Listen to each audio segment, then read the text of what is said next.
What's going on, y'all? We're back for another video on the channel. Like I said, this is one of those videos I was talking about, a little different. So I decided that I would do my monthly wrap up, kind of give you a taste of what's going on, what I've been reading. And then in another video, I'm hoping to do my TBR for December. So last day of November, hope everyone had a great Thanksgiving. Hope they got to spend it and enjoy it, or they got some good Black Friday shopping done. So this month of November 2021, I honestly don't know how I read as much as I did, because there was literally like 10 days from the 10th to the 20th where I didn't read anything. So I've capped this month off with 8 books, and the way I want to do this is I want to go through the 8 books, give a ranking, like my, I guess you could say worst, even though like this month I didn't have a bad book that I read, in my opinion. So I'll give you a little bit about them, talk about pros, cons. Like, I'm not going to get into all the book review stuff because I'll go more into some of these later. And so I kind of talk about like what's going on with them, what I thought, and go from there. And we'll move on and ascend to my book of the month, which, like I said, millions may know already, so considering I've talked about it before. So the first, at rank number 8 this month, it was a digital book, and that is The War of Art.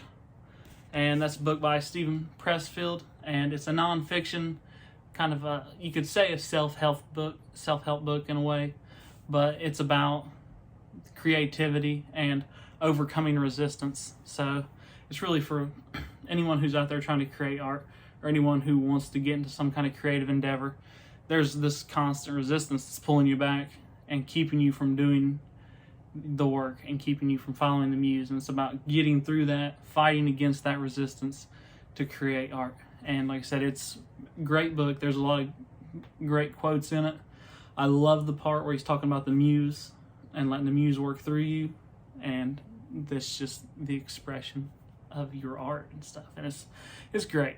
I really enjoyed it, and it was a blast to read. The next one I have here at book number 7, this was my second trip into this author, and that was Mr. Neil Gaiman's Coraline. Let me tell you, this book is so much fun. It's a quick read. I read this in a night, 150 pages or so. It's a great little read. If you've seen the movie, from what I remember of the movie, because I haven't watched the movie in a couple years, it's almost identical. But it's still every bit as fun, and it's definitely worth the read.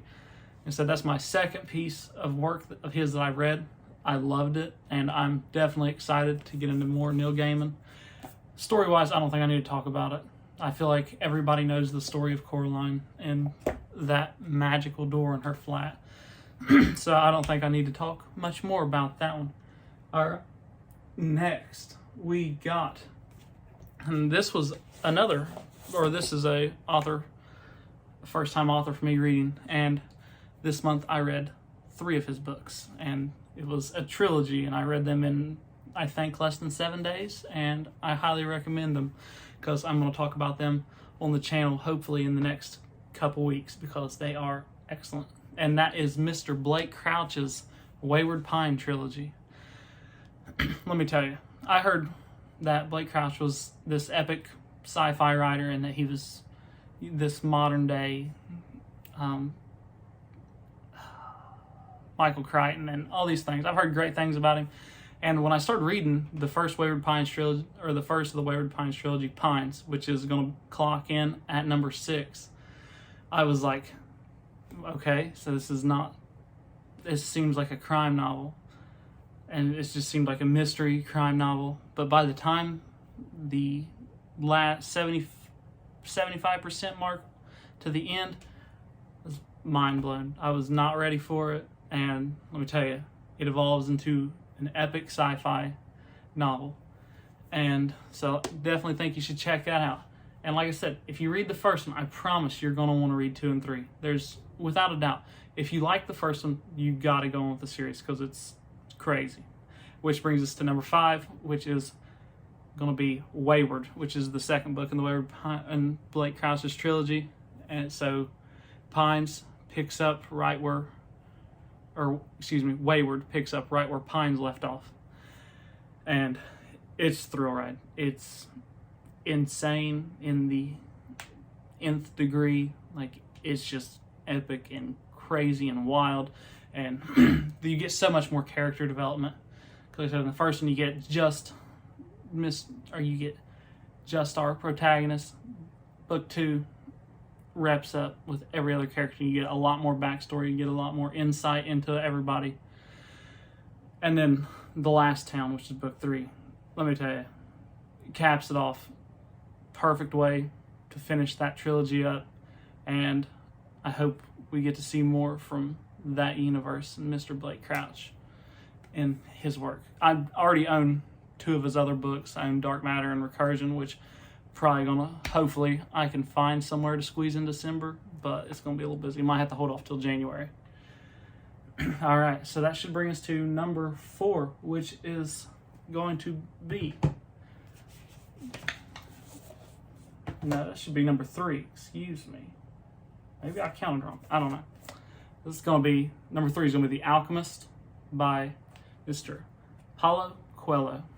This book is, I feel like so many people in the personal development space talk about it, and it's well deserved. There's so many great lessons in here, and I think that everybody can find a little piece of knowledge, a little piece of inspiration and motivation to bite off from this story. And it's just great. It's the classic adventure story, but it's just full of parables and these messages and things to go off of. And like I said, instead of getting too much into it, because I'm going to review this book and kind of go into some of these lessons and talk about the things I learned in my journey through this book. And I hope that I can impart with Jens, but I definitely recommend this book. So this quote, I just want to leave you with: to realize one's destiny is a person's only obligation. And I think that's just a beautiful quote by Mr. Paulo Coelho. All right, so that brings me to number 2, which is going to be Mr. Kurt Vonnegut's Slaughterhouse-Five. And this is a classic. How I came across this book, I was at a bookstore, at my local bookstore, and I saw this book wrapped up because they were doing a banned book thing. I literally didn't even know what it was. I picked it up, threw it on the counter, and bought it because it just sounded wild for some of the things it got banned for. And I read it. I knew what the book was going in. It was this satire, and let me tell you, it's very much a satire and very much speaks on war and like just mankind in general and our state. But I think there's so much in this, and it digs so deep that there's just genuinely so much to talk about. There's times I literally laughed out loud. And I hope that I get a chance to talk about this more on the channel, because this book really worked its way into a special place in my heart. And I'm very fond of it. And I hope that everyone is willing to check this book out. Like I said, you kind of I will say though, if you're going to read it, you got to go into it with some kind of knowledge, or you're just going to be, what is this? I wouldn't call it a light read. You got to be thinking when you're reading it, or it's not going to be a good book to you. And then for our book of the month, this is a book I just reviewed on the channel recently, and I finished it, and like I said, made me a believer in this new author, and I'm definitely going to be buying her works from here on out until she burns my hand. But her debut novel, man, it just hooked me in, and I'm so excited to see what she does. That is Miss Kylie Baker's The Keeper of Night.